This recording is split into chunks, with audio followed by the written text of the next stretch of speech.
Hi guys, and welcome here to Distillique, where today we're going to take a look at one of our new still designs. Now, in the previous video we made, we talked about fumpers and so on, but and a lot of people had very positive reactions, thanks for that. But a lot of people also wanted to know more about the stills behind me. Obviously the visuals just grabbed their attention, and a lot of people wanted to know about what is this still, what is it about, what can it do, and so forth. So I thought we'd just make a quick video about our new 42 litre stills. Now, the 42 litre stills, obviously that implies its capacity. Now, that is the total volume of the boiler that you see behind me. The actual usable volume will vary depending on how you fill it, because if you actually fill it through the manhole, the maximum capacity is about 36 litres, and that would be right up to the edge here of the manhole. But if you fill it through the top and you close the manhole, you can it does have a usable capacity of about 42 litres. Now, these stills, some of you might recognize the design. It's basically the big brother of our 13 litre round still. Now, we've got a couple of videos on our channel about the 13 litre round still and all the different things that you can use it for, and basically all of that applies to this 42 litre still as well. It has the same functionality, it's got the same design features, it's got the same attachments, but it can do quite a bit more as well. So we're going to look at the 42 litre still just in a bit more detail. I'm going to try and shoot some of the interior pictures and the surrounding it on one of our demo models here. But let's just quickly, while we're here in the training area, let's just quickly look at some of the configurations. Now, this unit over here, and I will do a close-up on it as well, this is set up as a ginning still, a vapor infusion ginning still. It obviously has the boiler with going up to the vapor chamber, and then it's got an offset ginning head or cart head going down into our condenser and our parrot. Now, this is set up for vapor infusion. However, these stills do come with a false bottom. So you could do infused distillation as well. Now, you'll remember from previous videos, and if you've done training with us, the difference between vapor infusion and infused distillation. Vapor infusion, the botanicals is in the vapor path, and the steam rises through the botanicals and extracts flavor and aroma. Infused distillation, the botanicals are inside the boiler, normally macerated for about up to 24 hours beforehand inside the boiler, and then you distill those flavors out, basically changing the infused alcohol you are infusing into a fermentation, in the sense that now you don't have just alcohol and water, you've got alcohol, water, flavor, aroma compounds, and so on and so forth. So you distill those flavors out. Now, the problem normally comes with direct heating is that if you have botanicals inside the boiler, it will burn onto the element. Now, this does have a direct heated element, and I'll show you exactly where that element sits in a little while. But above the element, there is a false bottom. So you could put botanicals inside the boiler itself. The perforations on the false bottom are slightly bigger. It's not a sieve. It's not very fine perforation. So I would be hesitant to put powders and so forth in there, but larger botanicals or a ginning bag where the botanicals are enclosed in this bag, definitely you can put that inside this boiler. So that is the basic ginning configuration. If we look at this unit over here, now this is set up as for a normal stripping run or a normal pot still distillation. Very aromatic product, low reflux.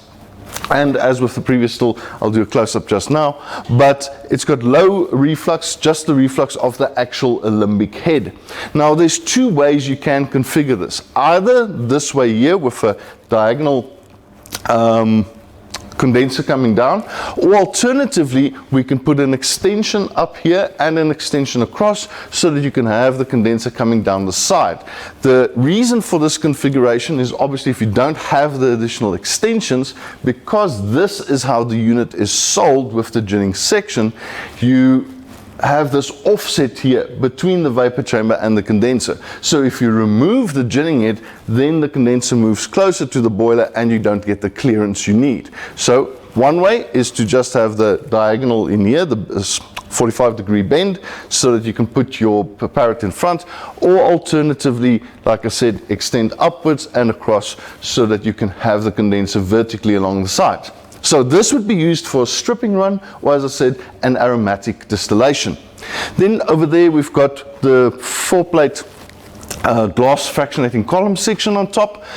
You would recognize that configuration from the 13-liter round still as well. So what we've done now is we've added on 4 additional plates in a glass section, in a glass column section. So what you have in effect there is 5 times distilled with a main reflux condenser, or as the Americans refer to it, a deflagnator at the top. Now that column, as you would see, it is only one way of increasing the reflux.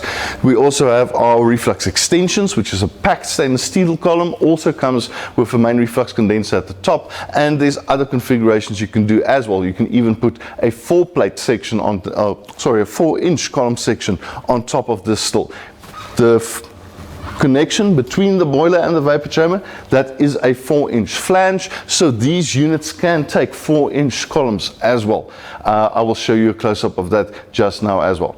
But this is the free of the configurations you can use. Now let's go to the demo model in front of the store, and I'll show you in a bit more detail what does this still have, what's its features, what does it come with when you buy the still as a complete unit. Alright, so let's look at our 42-liter round still in a bit more detail. Now, let's start at the bottom with the boiler. That's obviously the thing that always draws people's attention, is this beautiful spherical boiler at the bottom. Now, the boiler is very sturdy, self-supporting with adjustable legs, and it is quite heavy, giving it a very solid base to stand on and work from. That also allows you to go quite high when you add on sections and different configurations. It comes with a big manhole, clear glass manhole, allowing you to see inside. We'll take a look at that more clearly now. And then at the bottom, we've got basically an element housing, which also acts as a false bottom. I'll show you how that works just now. Now it comes with a big drain valve, allowing for rapid draining at the end of the distillation process, and then obviously your element housing. That's a 3 kilowatt element that's in there. So inside this element housing, as I said, it's a false bottom element housing, allowing you to do infused distillation. So if we open the manhole, and I've already loosened the grabs there, inside you will see a perforated plate. Now that perforated plate allows us to do the infused distillation, also allows us to do grappa distillation and so forth. Now obviously you can see the size of the perforations in there. A powder, for instance, wouldn't work that well, that will go through, so you have to be mindful of the size of the particulates you put inside. But normally for any mash fermentation or a infused distillation, that would be sufficient. We then have a boiler thermometer mounted on top of the boiler, as well as a pressure release valve. Now, pressure release valve is not really necessary.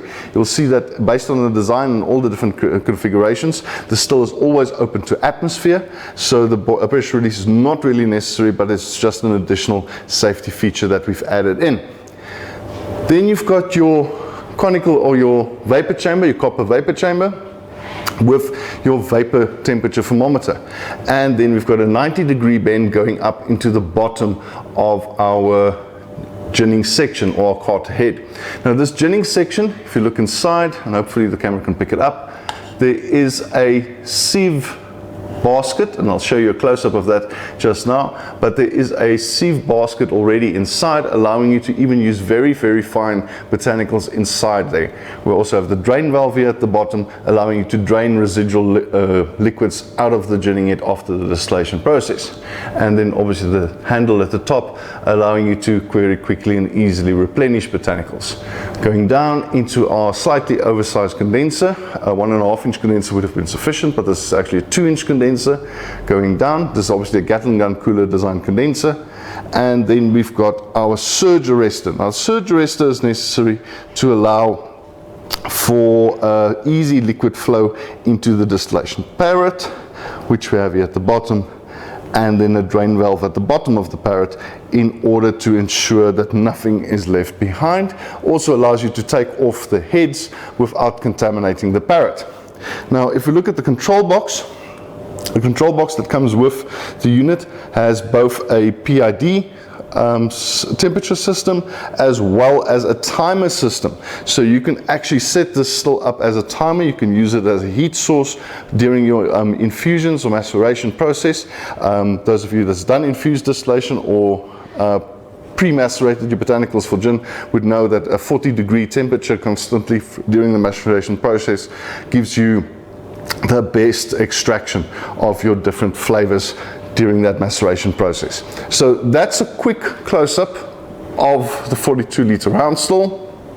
Let's quickly go take a close-up look at some of the different configurations. So we're back in our training area, and you can see the first unit here is basically the same setup, or exactly the same setup as in front. The unit over here, however, this is our or the same still in a stripping configuration or botanical, not botanical, but aromatic distillation configuration. So this would be ideal for brandy, even whiskey and rum. The big change here being the 45-degree bend, so that you have your parrot at a vertical angle, and then we sloped the condenser so that you don't need an extension. Now obviously you can put extensions in this.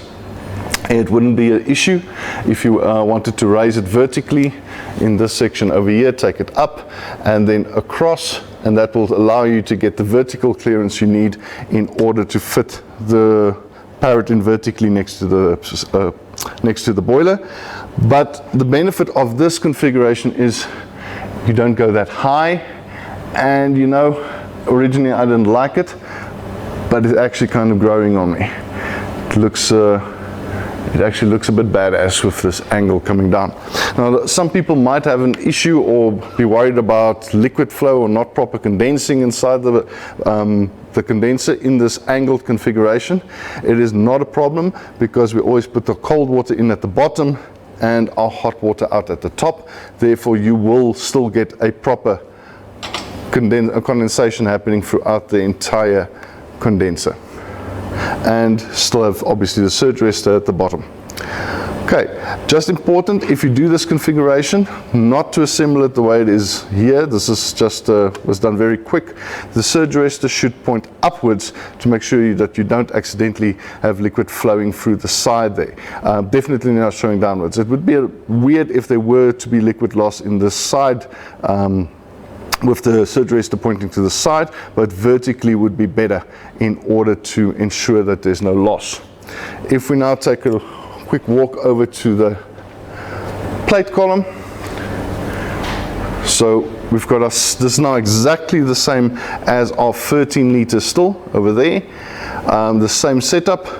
So we've got a boiler, we've got a vapor chamber, and on top here we've got our glass plate column, rising up 4 plates in total. Count them, 1, 2, 3, and 4. And this allows us to distill multiple times. At the top here we've got our deflegnator or main reflux condenser, and although it's pointing to the wrong side, our vapor temperature gauge. So this configuration has 3 temperature gauges, one on top of the boiler, one inside the vapor chamber, and then one up here where we measure our vapor chamber to adjust our reflux, then going upwards and then down to the condenser. Now you'll see this parrot is a bit high. Ideal would be to add in an extension over there between the bend, just a 1.5 inch extension, probably about a 400 mil 1.5 inch extension between the bend and the condenser flange. That will lower the parrot down to a more user-friendly level. But as I said, this was a very quick assembly. So that is 3 of the possible configurations for the 42-liter. Let's just quickly, to wrap up, talk about the 4-inch extension that we can put onto this, the 4-inch fractionating reflux column extension. Right, so before we wrap up this video about the 42-liter round still, let's just quickly look at the 4-inch column. Now this is obviously another add-on you can put onto the 42-liter still. This is a standard 4-inch fractionating column, or otherwise known as a plate column still. So each of the T sections containing a bubble plate, giving you an additional reflux section, an additional distillation going up through the column. Now this column up here, and I know the camera can't pick it up, but it's configured for 12 plates at the moment, and that's on a 50-liter boiler. And it works. A lot of people are scared that their columns are too long for their boilers or too tall for their boilers, and they're not going to get proper vapor through. Believe me, the size of the boiler is not the issue. Obviously you don't want it running dry, but the size of the boiler is not the issue. It's the size of the heat source that determines whether or not the column will be able to handle the vapor, and then of course the stability. Now in this case, this 50 liter is actually quite unstable. Again, the camera can't pick it up, but we've got it mounted onto a stand, and it's actually screwed onto the stand to ensure stability, because a column this high can become quite unstable. The benefit of the 42 liter is that the boiler is heavy. It is a really heavy boiler. So even with a relatively tall column, you would not need additional supports or any modifications to ensure stability. The boiler itself is quite heavy, and that will keep it, even when it's empty, it will keep the column stable. Now I wouldn't necessarily recommend going 12 plates on there. The only reason for this large number of plates is, well, firstly, I'm lazy, so I don't want to spend hours and hours and hours distilling neutral spirits when I'm making neutral spirits for a gin class, for instance. So 12 plates allows me to run the still relatively fast and get high purity or get neutral spirits out. But you can achieve the same results with 4 plates, 6 plates, or 8 plates. You can still get neutral spirits relatively easy. Not with 4 plates, really. 4 plates, you're looking about 13 to 14 hours minimum if you want to finish the entire run at 95.6%. But you can choose what configuration you want to put in. Now the only thing you would actually need extra is the T sections, and then of course a larger 4-inch main reflux condenser or deflegnator at the top of the column. That is to ensure and to ensure you gain the purity that you want to achieve, and to maintain that purity throughout the run. Also, the deflegnator or the main reflux condenser is what makes these columns so great. It's what increases your recovery rate by purifying your heads and pushing down your tails, thereby increasing your heart cut to about 90 to 95% recovery rate. That's the amount of usable alcohol you can obtain from a given fermentation. So the 4-inch column fits right onto the 42 liter boiler. So no modifications necessary, no adapters necessary. So if you've got a column like this, you can use it on a 42 liter, or alternatively, it's a future upgrade you can look at. So I hope you've learned more now about the 42 liter round still and all its different configurations and all the things that it can do. For more information, drop us an email at sales@Distillique or at training@Distillique, and we will .co.za, and we will assist you.